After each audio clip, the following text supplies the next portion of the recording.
Hey guys, and welcome back to my channel. Now you might have noticed that I've changed up my name, I've changed up a few things.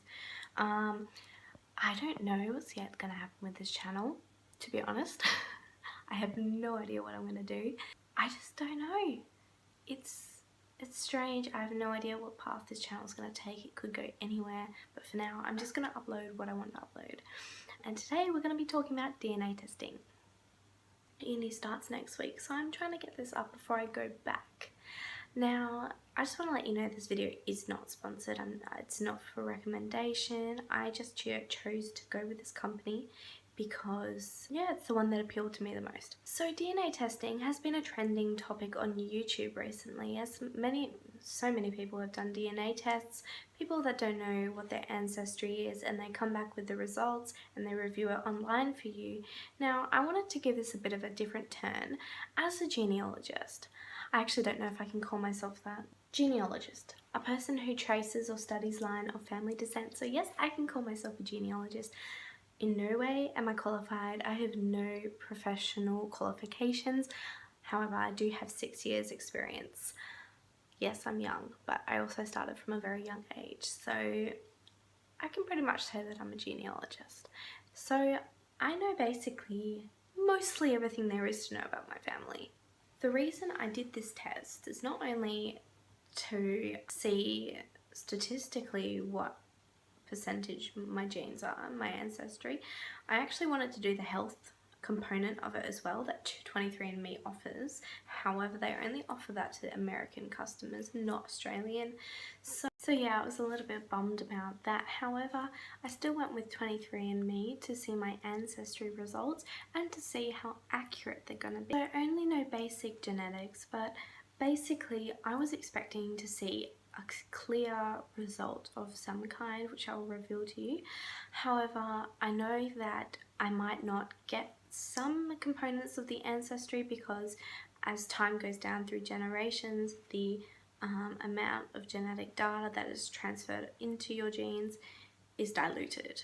Going into my background, my father's side is majorly Scottish and English, as my grandma is pretty much 100% English. We have a little bit of Italian ancestry, and my granddad's side, on my paternal side, is 50% English and 50% Scottish. So depending on how 23andMe actually label each region, whether they combine England and Scotland together in the United Kingdom, I think they do Ireland separately, I'm not too sure.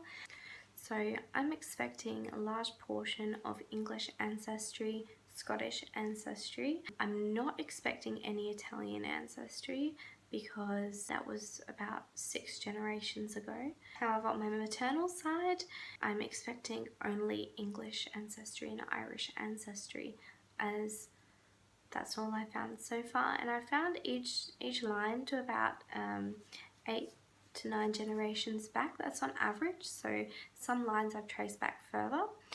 I'm feeling that I'm going into this pretty well aware of what my results are going to be. I'm going to go into my results now and basically show you my ancestry composition.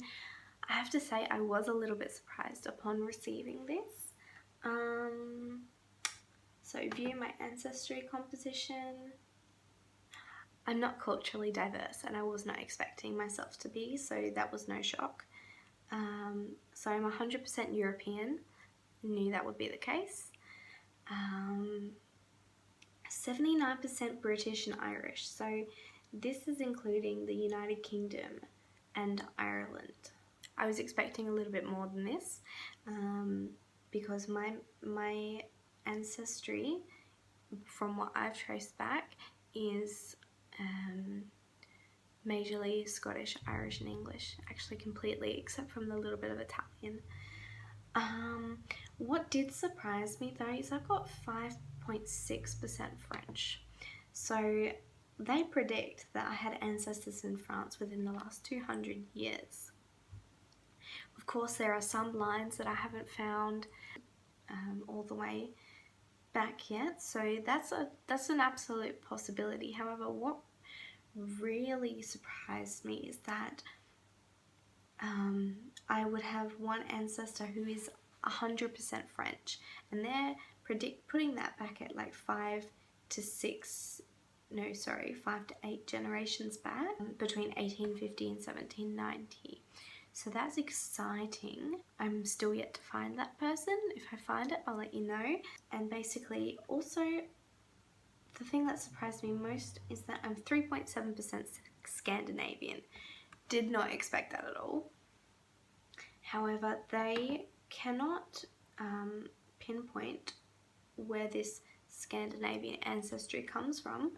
What they reckon is a lot of the genes in the gene pool from England, Ireland and Scotland would be mixed with the Scandinavian DNA because of the Anglo-Saxon conquests in the Middle Ages. So that's what I'm expecting it came from. However, they do say that I should have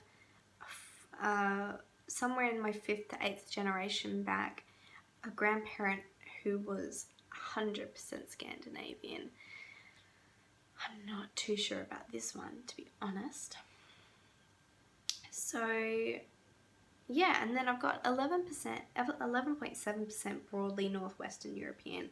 So this could be, basically this portion of the DNA is found all over this area. So they're saying as far north as Norway, as far east as Finland, as far west as Ireland, and as far south as France. So they're not pinpointing it because they can't pinpoint this specific amount of DNA, and that's quite a lot. There's 11.7%. And they say the shared heritage may be the result of extensive migration, as I was saying before, including the Germanic invasions of the Middle Ages. So yeah, that kind of makes sense to me. I would love to find this elusive French ancestor and Scandinavian. However, I don't think the Scandinavian one is correct. So what I'd love to do is in the future is go ahead and do Ancestry's DNA test, because I think they provide much more intricate region. So instead of having this broadly Northwestern European, they'll have specific regions. So yeah, that was no real surprise to me. I knew I was going to be 100% European. I'd like to go through my Neanderthal ancestry because that really... Apparently I've got more Neanderthal variants than 94% of 23andMe customers. 313. Apparently I'm very Neanderthal. But it only accounts for less than 4% of overall DNA. The highest in 23andMe is 397, so I'm not far off there with 313. And it says some of my traits could be influenced by having Neanderthal variants, and they found the variant for less back hair. So yes, I can definitely tell you that I don't have back hair. So I found that quite funny. Maternal haplogroup, I don't have a paternal haplogroup, as you should know, because I'm a girl and I don't have the Y chromosome, so I only have a maternal haplogroup. If I was to find my paternal haplogroup, I would have to get one of my brother or my dad to do it, and that's not going to happen. So it says my maternal haplogroup is H1A. I don't know too much about haplogroups, to be honest, but apparently it's frequent among 23andMe customers. 1 in 130 customers have this one. It's pretty interesting, I must say. So yeah, apart from that, there was no real big surprise. I'd like to, like I said before, I'd like to do another test to compare the results, and I think I've got to do more research into whether one of my family is from France. Right now I don't have any evidence of that, but I think if it was, it'd be on my mum's side. And like I said before, I'm not actually sure what this channel is going to become yet. I'd like to upload more frequently. Unfortunately, I don't have very good internet out here in Australia. So yeah, I'm not sure what's going to happen with that.